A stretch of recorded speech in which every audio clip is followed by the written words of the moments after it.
Thank you for clicking this video and welcome to this channel। आज हम आप लोगों को सेंटेंस इम्प्रूवमेंट के विषय में बताने जा रहे हैं। तो ये विभिन्न एग्जामिनेशन जैसे कि आप देख रहे हैं, इसमें ये बैंक पीओ 1994 में पूछा गया है।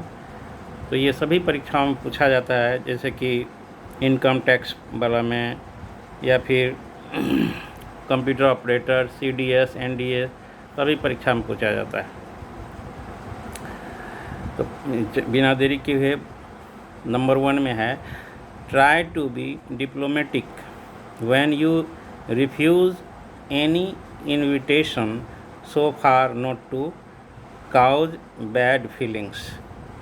यहाँ पे ये जो टेढ़े अक्षर में लिखा हुआ है, इसको सुधारना है। अगर नहीं सुधार होगा तो नो करेक्शन या नो इम्प्रूवमेंट वाला ऑप्शन लागू होगा।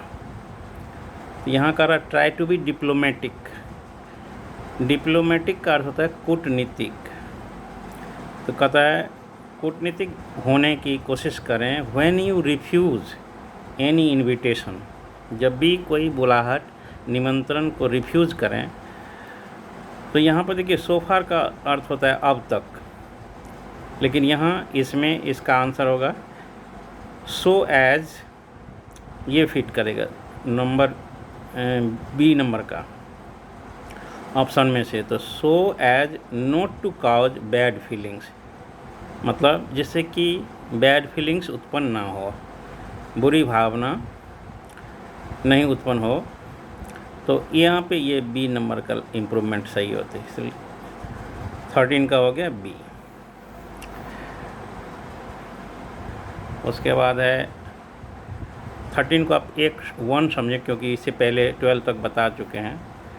तो यहाँ पे ये नंबर 2 है, you will have to return my book whenever I ask for it.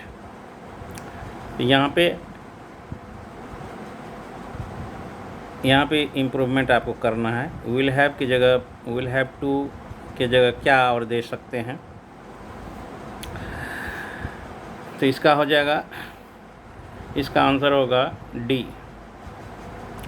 You should have to return my book whenever I ask for it. मतलब आपको किताब लौटानी होगी जब मैं किताब की मांग करूं है। तो यहाँ पे ये सही बैठता है डी नंबर का, क्योंकि दोनों में मूलभूत अंतर ये है, थोड़ा सा ये पोलाइट वे में कहा जाना हुआ, जबकि सेंटेंस के कोर मीनिंग में कोई अंतर नहीं आता है। तो 14 का ये हो गया डी, यानी कि नंबर 2 का।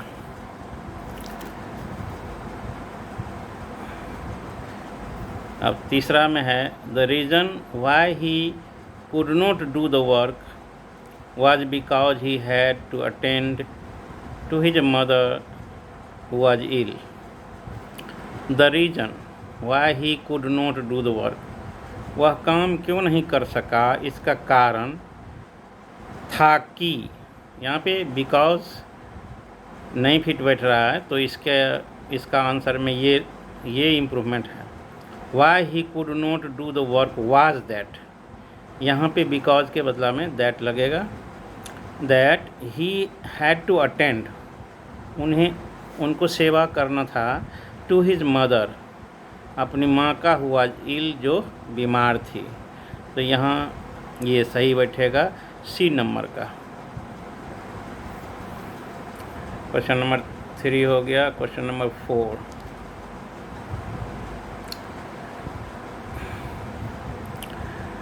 The need of the hour was some fast action on the part of the leaders. अब यहाँ पे देखना है कहाँ पे इम्प्रूवमेंट ज़रूरी है। तो इसमें कहीं भी इम्प्रूवमेंट की ज़रूरत नहीं है। इसका अर्थ हो गया the need of the hour, समय की ज़रूरत, वाज माने थी, सम फास्ट एक्शन कुछ तेज एक्शन का, कार्य का on the part of the leaders, माने नेतागण की ओर से। तो इसका आंसर हो जाएगा D. Question number 17, the child is father of the man. The child is father of the man, आप ये पढ़े भी होंगे। ये वर्ड्सवर्थ के माय हार्ट लिफ्ट्स अप से लिया गया है। विलियम वर्ड्सवर्थ 1802 में इन्होंने लिखा था, और इसका अर्थ होता है किसी व्यक्ति का बचपन ही उसके वयस्क जीवन का निर्माता होता है। The child is father of the man. तो यहाँ कहीं भी इम्प्रूवमेंट की ज़रूरत नहीं है, ये वैसा ही सेंटेंस है जैसा उन्होंने कहा था विलियम वर्ड्सवर्थ। इसका आंसर डी होगा।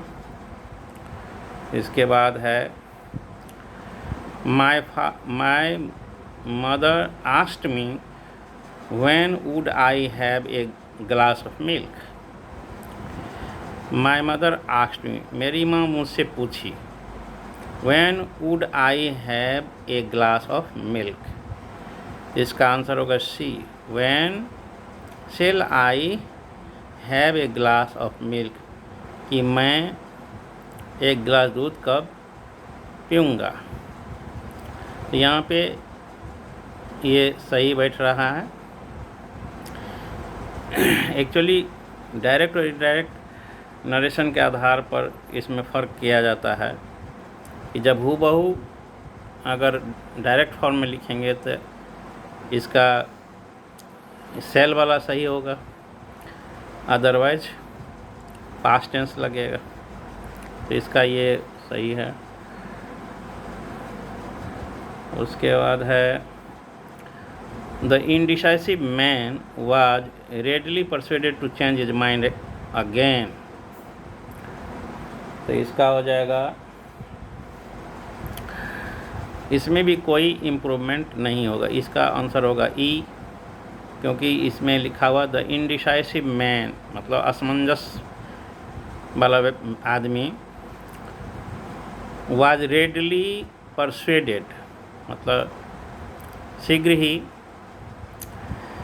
विश्वास दिलाया गया to change his mind again, अपना दिमाग को बदलने के लिए।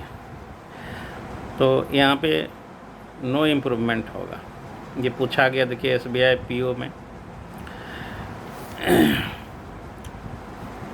फिर अगला है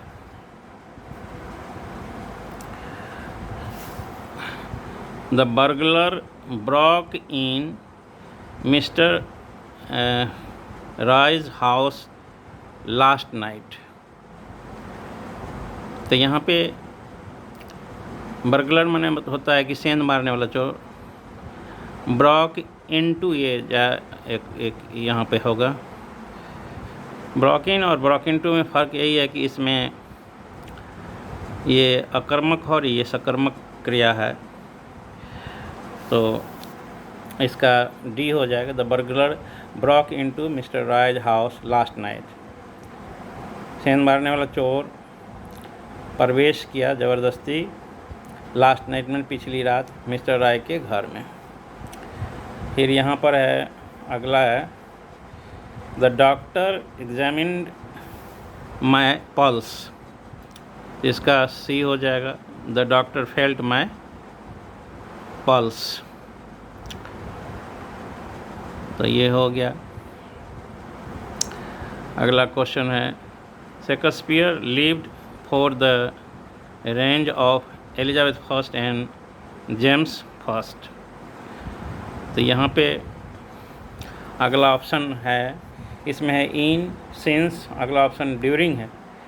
तो ड्यूरिंग वाला ऑप्शन के हिसाब से इसमें फोर की जगह यहाँ पे ड्यूरिंग होगा, क्योंकि Shakespeare lived during the range of Elizabeth first and James first. तो इसका आंसर होगा ड्यूरिंग, जो ऑप्शन सी में है। ये CDS में पूछा गया है। ड्यूरिंग का अर्थ होता है दरमियान। किसके शासनकाल के दरमियान? तो एलिजाबेथ फर्स्ट और जेम्स फर्स्ट के शासनकाल के दौरान जिंदा थे शेक्सपियर। Thank you.